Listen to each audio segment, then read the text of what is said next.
Friends, welcome to my channel हर घर की कहानी। मेरे चैनल को नई नई कहानियाँ सुनने के लिए ज़रूर से सब्सक्राइब कीजिएगा। आज की कहानी है सासू माँ किसी को मत बताना बीमार हो आप। तो चलिए स्टार्ट करते हैं। पलक अभी अभी ऑफिस से आई थी। उसकी सास शांति जी ने दरवाज़ा खोला और आते ही जैसे उसने गैस पर चाय चढ़ाई तब तक कॉल बेल बज गई। जाकर खोला तो देखा उसकी मौसी सास कांति जी खड़ी हुई थी। जैसे ही दरवाज़ा खुला वे बहुत तेज़ी से अंदर आई और उसकी सास के कमरे में चली गई। पलक को ये माजरा समझ में नहीं आया। वह भी पीछे पीछे अपनी सास के कमरे में चली गई। उसकी ते ही कांति जी उसकी सास शांति जी के गले लग गई और बोली, दीदी आप कैसे हो? अब तो बुखार नहीं है। भाभी भी भैया के साथ अभी आ रही है और कह रही थी कि बच्चे भी कोचिंग से फ्री होकर यही आ जाएंगे। उनकी बात सुनकर शांति जी बोली, अरे नहीं कांति, अब बुखार नहीं है, अब मैं ठीक हूँ। दोनों लोगों की बातें सुनकर पलक को सारा माजरा समझ में आ गया और उसने अपना माथा पीट लिया। दरअसल पलक और उसके पति मोहित के ऑफिस जाने के बाद उसकी सास शांति जी घर में अकेले रह जाती थी। काम वाली भी अपना काम करके चली जाती थी और उसके बाद वह अपनी बहनों और भाभीयों से फ़ोन पर बातें करती रहती थी, हाल चाल पूछती रहती थी और अपने हाल चाल बताती रहती थी। ये उनका रोज का नियम था।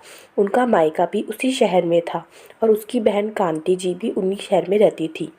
आज सुबह से ही शांति जी को हल्का जुकाम लग रहा था और उसी की वजह से हल्का बुखार भी था। सुबह पलक दवाई देकर गई थी और ऑफिस से भी उसने कई बार फ़ोन करके उनका हाल चाल लिया था। इसी क्रम में उन्होंने अपनी बहन और भाभी को अपने बुखार के बारे में बताया होगा और इसीलिए उन लोगों ने उनको देखने का प्रोग्राम बनाया।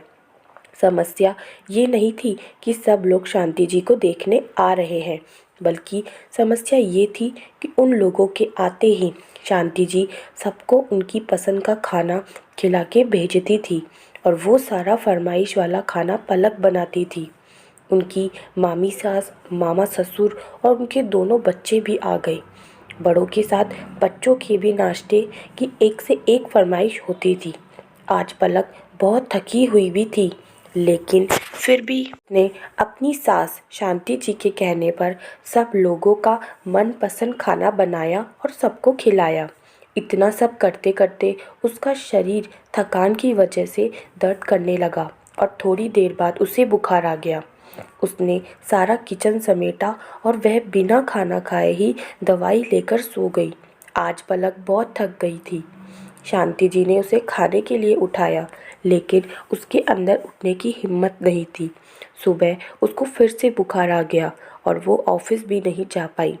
शांति जी ने उसके लिए चाय बनाई। पलक फिर दवाई खाई तो थोड़ी देर बाद उसे कुछ ठीक लगा। आज नाश्ता भी शांति जी ने ही बनाया। टिफ़िन के लिए मोहित ने मना कर दिया क्योंकि वो शांति जी को, अपनी मम्मी को परेशान नहीं करना चाहता था। हालांकि शांति जी भी अपनी बीमारी की बात सबको बताकर पछता रही थी। वह ऑफिस के लिए निकलने लगा तो उसने शांति जी से कहा, मम्मी अपनी बीमारी के बारे में अब किसी को ना बताना। उसकी ये बात को सुनकर वहीं बैठी हुई पलक मुस्कुराने लगी।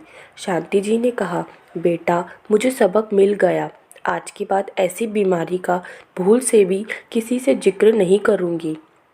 और फिर मोहित ने हंसते हुए कहा, लेकिन आज मेरा मन कर रहा है कि मैं पलक की बीमारी के बारे में मौसी और मामी को बता दूं। और उसकी ये बात सुनकर सब लोग हंसने लगे। तो दोस्तों, आपको मेरी आज की कहानी कैसी लगी आप मुझे कमेंट करके ज़रूर बताइएगा और चैनल पर नए हैं तो चैनल को अभी के अभी सब्सक्राइब कीजिएगा ताकि आपको आने वाली कहानियों की लेटेस्ट अपडेट मिलती रहे। तो मिलते हैं नेक्स्ट स्टोरी में।